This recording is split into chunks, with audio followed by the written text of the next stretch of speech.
Mr. President, we exercise our right of reply to one more attempt by the leader of Pakistan to tarnish the image of this august forum by bringing in matters internal to my country and going so far as to spew falsehoods on the world stage.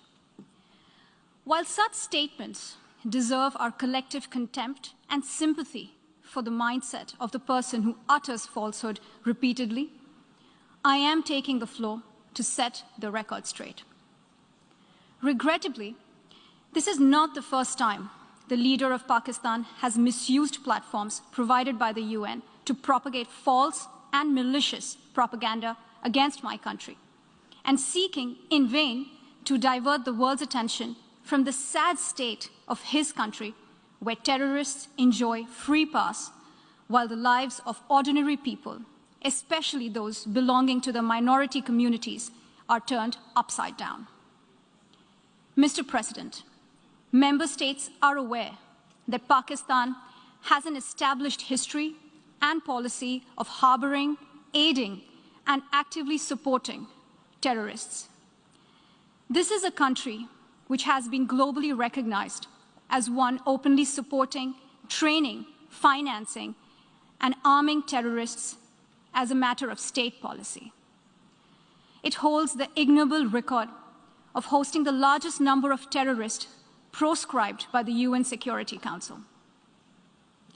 Mr. President, we marked the solemn occasion of the 20th anniversary of the 9/11 terror attacks just a few days back. The world has not forgotten that the mastermind behind that dastardly event, Osama bin Laden, got shelter in Pakistan. Pakistan leadership continues to glorify him as a martyr.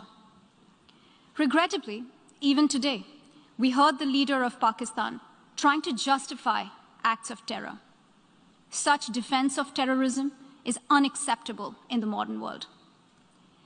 We keep hearing that Pakistan is a victim of terrorism. This is the country which is an arsonist disguising itself as a firefighter. Pakistan nurtures terrorists in their backyard in the hope that they will only harm their neighbors. Our region, in fact, the entire world, has suffered because of their policies. On the other hand, they are trying to cover up sectarian violence in their country as acts of terror.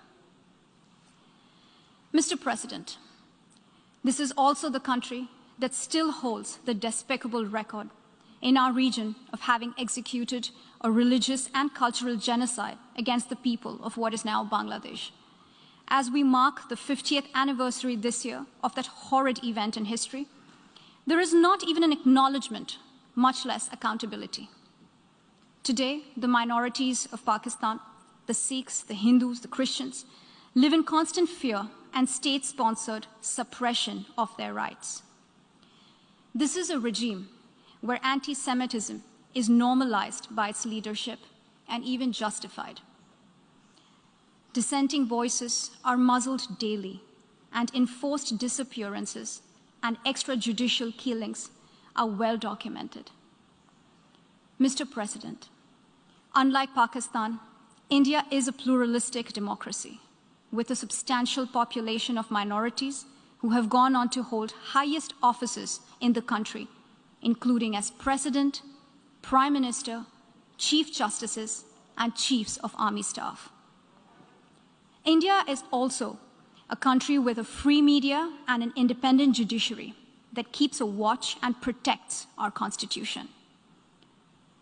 Pluralism is a concept which is very difficult to understand for Pakistan, which constitutionally prohibits its minorities from aspiring for high offices of the state. The least they could do is introspect before exposing themselves to ridicule on the world stage.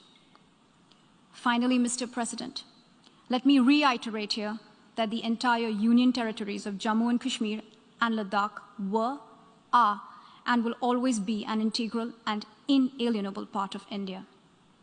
This includes the areas that are under the illegal occupation of Pakistan.